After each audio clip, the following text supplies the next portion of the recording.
नाज़रीन, मैं हूँ इशफाक सवेरी। आप प्रोग्राम देख रहे हैं आज के मेहमान के साथ। सिंध की आवाम के लिए इस वक्त मतबादल क़यादत जो है फंक्शन मुस्लिम लीग की सूरत में नज़र आ रही है। बड़ी तेज़ी से फंक्शन मुस्लिम लीग कराची समेत पूरे सिंध के अंदर उभरती हुई जमात नज़र आ रही है। कराची के इस वक्त फोकस किया जा रहा है, इसके हवाले से नौजवान क़यादत को कराची के हवाले किया गया। इस हवाले से हम आज अपने मेहमान से इस पर तारुफ करते चलेंगे। आज के हमारे मेहमान हैं कराची के हेड मोहम्मद अरशद सर साहब। सर जी, अस्सलाम वालेकुम। सर जी, इस वक्त कराची के अंदर आपको ऑर्गेनाइज कमेटी का हेड बनाया गया है, क्या आपकी प्लानिंग होगी? किस तरह से आप इस पूरे जो कराची है, जो कि खुद एक बहुत ज़्यादा जहाँ पे अजला है, बड़ी आबादी है यहाँ की, किस तरह इसको ऑर्गेनाइज करेंगे? सबसे पहले तो मैं आपके चैनल का शुक्रगुजार हूँ कि आप लोगों ने टाइम निकाला। और जैसे कि आपने पहला सवाल किया कराची की ऑर्गेनाइजेशन के हवाले से, तो जैसे ही 2018 में जैसे पूरी पार्टी की तंजीमी नौ की तरफ हम जा रहे थे, तो सरदार रहीम साहब ने 25 फरवरी 2018 में एक 11 रुकनी कराची राब्ता जोन कमेटी के हवाले से कमेटी की तश्कील दी, जिसमें हम 11 रुकन मेंबर थे। उसका मुझे कन्वीनर बनाया गया।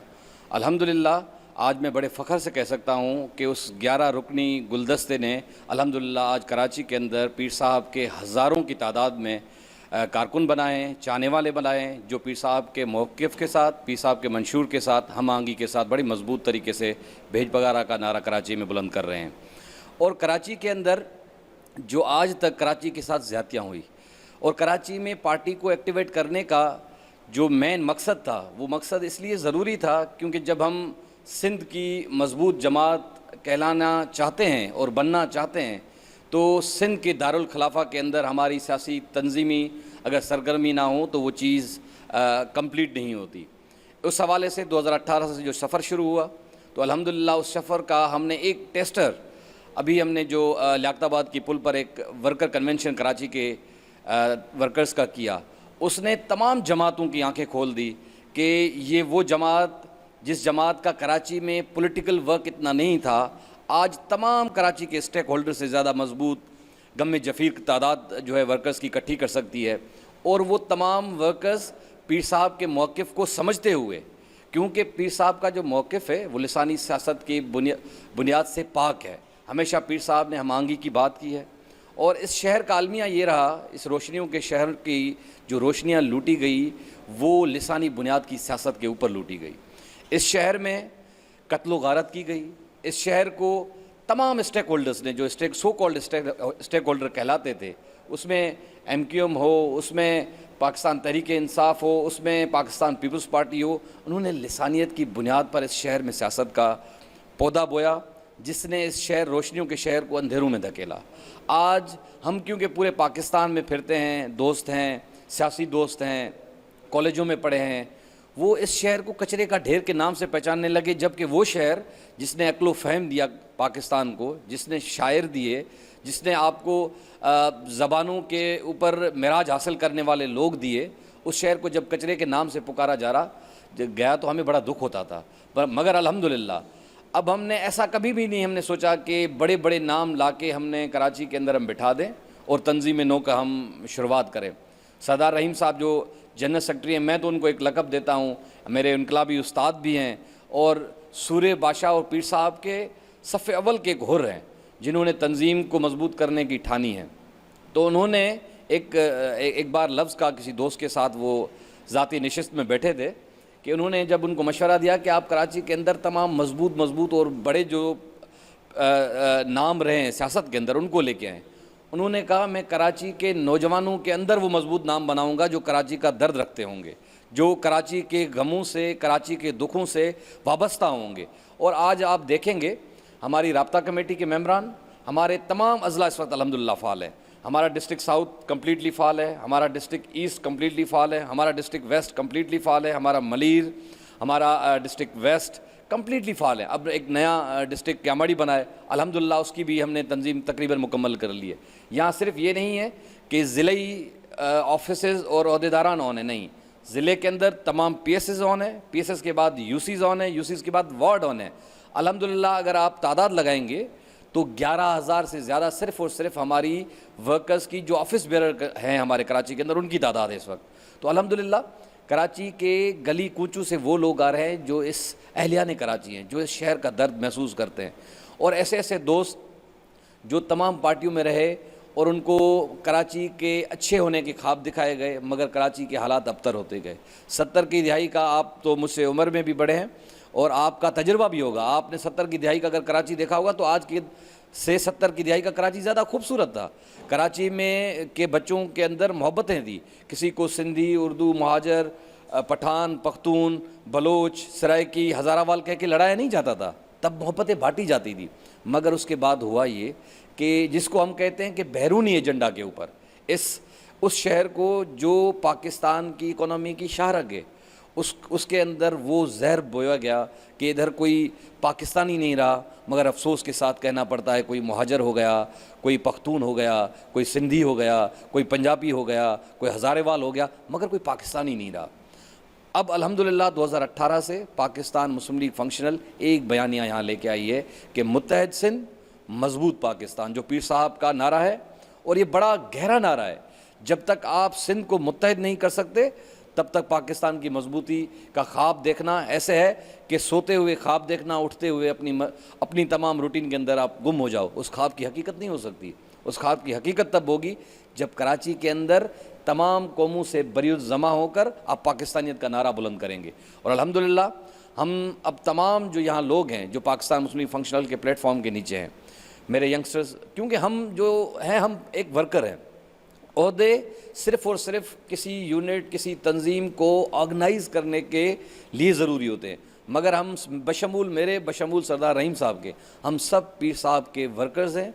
हम सूरे बादशाह के उस ख्वाब के जो आज़ादी का ख्वाब था, वो महज आज़ादी इसलिए नहीं थी कि सिर्फ़ और सिर्फ एक लाइनें खींची जाएँ और एक बॉर्डर्स बनाए जाएँ कि यह आज़ादी है। उनकी जो जंग थी, उनका जो फ़लसफ़ा था, वो भूख से भी आज़ादी का फ़लसफ़ा था।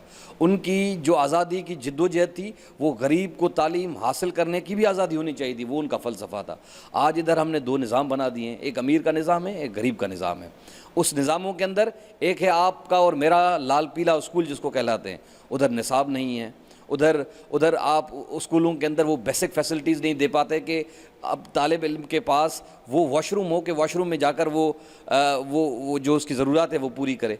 उधर आपका निसाब नहीं, उस्ताद हमारे लिए काबिल एहतराम और मोहतरम है, मगर वो क्वालिटी नहीं जो कराची ग्रामर के अंदर है। आपने तबकाती निज़ाम, इधर की जो माजी की सियासतदान थे उन्होंने क्रिएट किया यहाँ पर।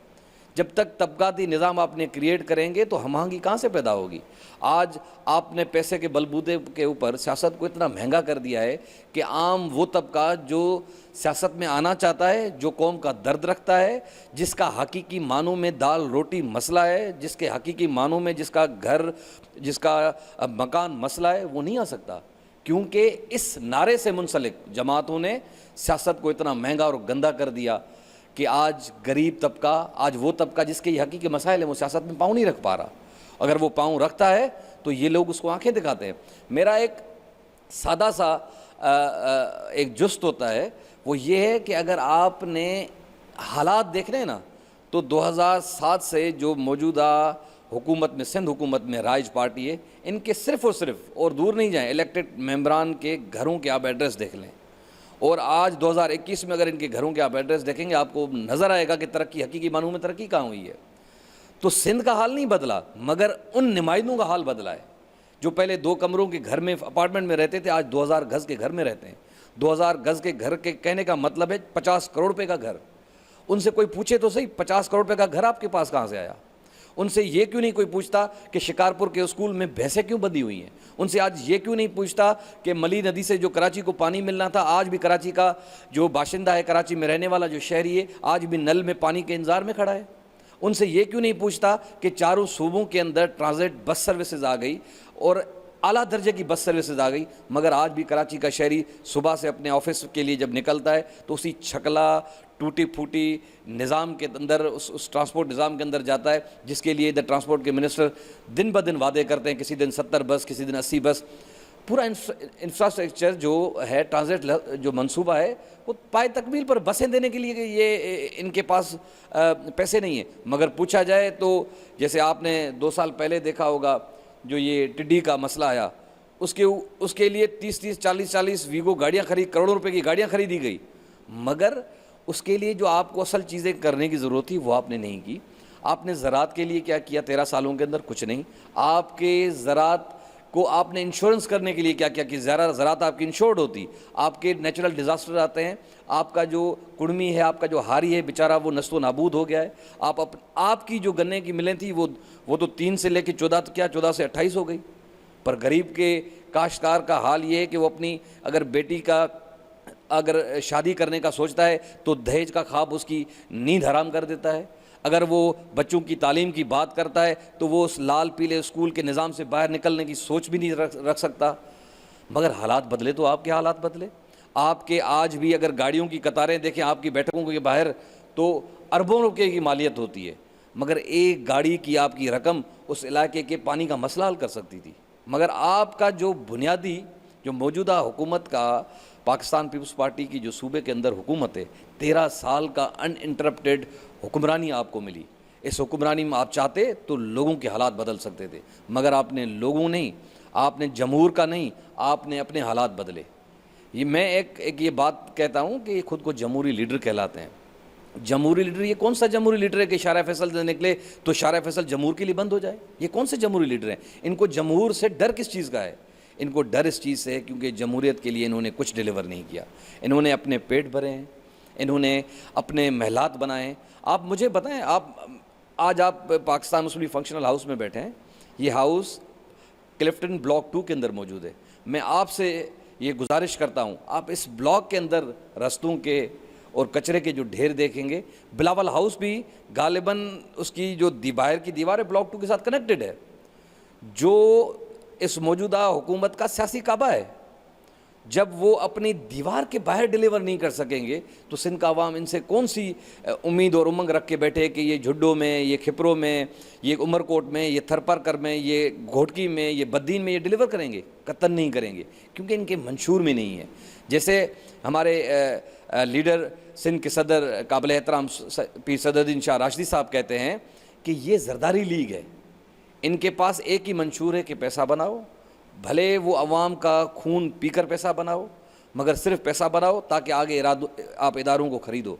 आप का चैनल तो तमाम अजला को कवर करता है। आप मुझे बताएं कि लोकल गवर्नमेंट का क्या हालत की हुई है इन्होंने टीएमओज़, ये कौन सी मेरिट थी कि टीएमओज़ वही क्वालिफाई करता था जो पाकिस्तान पीपल्स पार्टी के मुंतखब नुमाइंदे का भतीजा या बेटा हो? मैं नाम गिनवा सकता हूँ कितने मुंतखब नुमाइंदों के भतीजे और बेटे टीएमओज़ लगे हुए हैं। आपके एक्स सीएम का पोता टीएमओ लगा हुआ है। आपके कई जो पीपल्स पार्टी के पाकिस्तान पीपल्स पार्टी के एमपीएस हैं, उनके जो बेटे और भतीजे टीएमओज़ लगे हुए हैं। वो क्या करते थे? वो लोकल गवर्नमेंट में से करोड़ों रुपये निकालते थे, अपनी बैठकें चलाते थे, अपने जो उनके चहीते थे उनको पेट्रोल की पर्चियाँ देते थे। एक जो है म्यूनसिपलिटी के अंदर करोड़ों रुपए का बजट था, एक तहसील का करोड़ों रुपए का बजट था। अगर उस बजट को आप इस 13 सालों के अंदर लगाएं तो एक तहसील के अंदर 4-5 अरब रुपया आया है। और वो 4-5 अरब कोई बड़े मंसूबों के लिए नहीं था, वो छोटे छोटे मंसूबे के नकासी, गाँवों में सफाई सुथराई, मीठा पानी पीने का निज़ाम वो होना चाहिए। मगर आज मैं नहीं कहता, आप नहीं कहते, आज ऑनरेबल हाई कोर्ट की जो वाटर कमीशन बनी हुई है, वो वाटर कमीशन कहती है कि 87% जो लोग हैं सिंध में कंटेमिनेटेड वाटर पीते हैं, फुजला मिला हुआ पानी पीते हैं, वो पानी पीते हैं जो आपकी 80% बीमारियों की आगाज़ बनता है। शाह साहब, आपने बड़ी तफसील से पूरे सिंध का अपना नक्शा निकाल दिया है, लेकिन आप इस वक्त ऑर्गेनाइज कमेटी जो है कराची के इस ऑर्गेनाइजर हैं, इस वक्त जो आप क्या समझते हैं कि यहाँ पीपल्स पार्टी भी मौजूद है, यहाँ पर MQM का भी बड़ा एक वोट बैंक है, उसके बहुत ज़्यादा वर्कर्स हैं, इस सारे बावजूद आप जहाँ पे फंक्शन को ऑर्गेनाइज कर रहे हैं, आप कह रहे हैं कि पूरे ज़िले के सिंध के अपना कराची के जो अजला हैं वहाँ पे आपने पार्टी को फाल कर दिया। आपको इस जो मुकाबला है पीपल्स पार्टी का भी है, MQM का भी है, दीगर पार्टी का भी है, मैं तो ये कहूँगा खुले अल्फाजों में, हमारा मुकाबला किसी भी पॉलिटिकल पार्टी के साथ नहीं, हमारा मुकाबला एक माफिया के साथ है जो कराची के पानी पे काबिज़ है, जो कराची में जो स्कूलों के खेलने के मैदान थे उनके ऊपर उन्होंने कब्ज़ा माफिया के थ्रू काबिज़ हैं।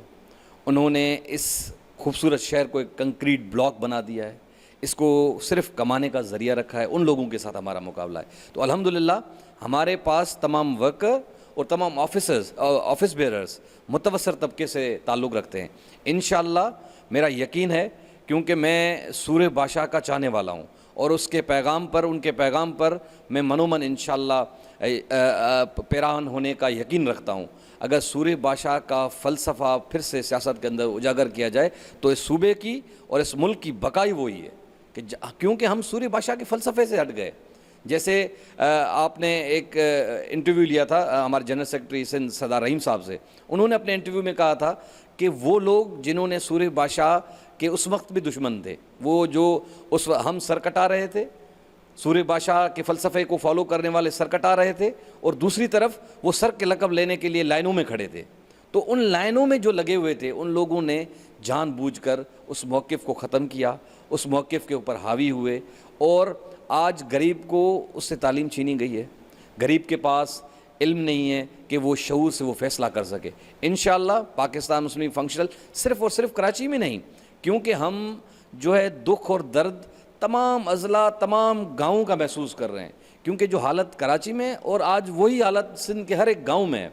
मतलब सिंध का जो दारुल खलाफा कराची उसका दिल है, उसका दिल भी आज खुशहाल नहीं है और उसके गुर्दे भी खुशहाल नहीं है। शाह साहब, इस वक्त जो आप बात कर रहे हैं कि आप कह रहे हैं कि भाई सिंध के लोगों को महरूमियाँ हैं, बहुत सारी चीज़ों की आप बात कर रहे हैं, आप ये भी कह रहे हैं कि आप मतबादल उसकी वो देंगे।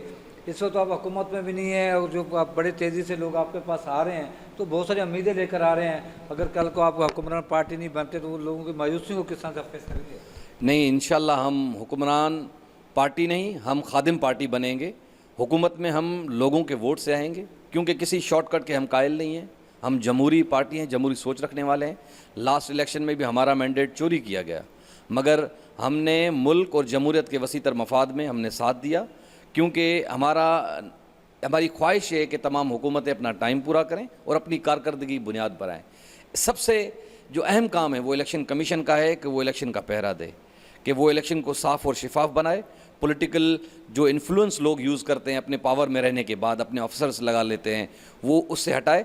फिर मैं आपको बताऊंगा इंशाल्लाह कि सिंध के अंदर कौन कौन सी जमात अक्सरियत के साथ आती है। ज़ाहिर है आप जहाँ पे ऑर्गेनाइजिंग कर रहे हैं, लेकिन बहुत सारी दीगर शोबे होते हैं, ख़वातीन का होता है, लेबर्स का होता है, MSF का होता है, डॉक्टर्स होता है, लॉयर्स होता है। जब तक कितने शोबे जाए हैं जो आपको पुर कर चुके हैं?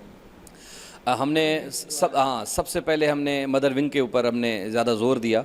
तो कराची में अल्हम्दुलिल्लाह हमारा वो फेस अब कंप्लीट होने को है, हम मदर विंग कंप्लीट कर चुके हैं, और अल्हम्दुलिल्लाह उसके साथ लिंक्ड ही पैरेलल हमने लेडीज़ विंग तकरीबन तमाम अज़ला के अंदर फ़ाल कर ली है, और हमारी MSF कराची यूनिवर्सिटी के अंदर यूनिट अल्हम्दुलिल्लाह हमारा मौजूद है और भरपूर तरीके से काम कर रही है तमाम कॉलेजेस के अंदर।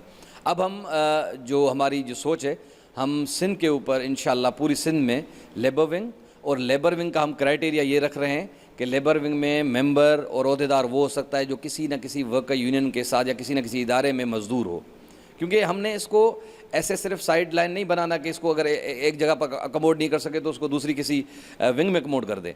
हमारे स्टूडेंट्स MSF के अंदर वो होंगे जो किसी न किसी कॉलेज के तालिब, किसी न किसी यूनिवर्सिटी के तालिब इल्म होंगे, और हमारे लेडीज़ विंग में हम मेरिट के ऊपर अंदरून सिंध से भी माशाल्लाह से इतनी ज़बरदस्त हमारी माएँ बहनें हैं जो सियासत के अंदर हिस्सा लेना चाहती हैं, उनको हिस्सा दिया जाएगा मेरिट की बुनियाद के ऊपर। और अल्हम्दुलिल्लाह तंजीम हमारी में मेरिट की बुनियाद पे काम हो रहा है। तो आप देख रहे हैं कि 3 साल में जो हमने कराची में परफॉर्म करके दिखाया है, तो अंदरून सिंध का भी जो नौजवान है ना, वो मैं आपको यकीन से कहता हूँ मुझसे ज़्यादा बेदार है, वो मुझसे ज़्यादा कॉम्पिटेंट है।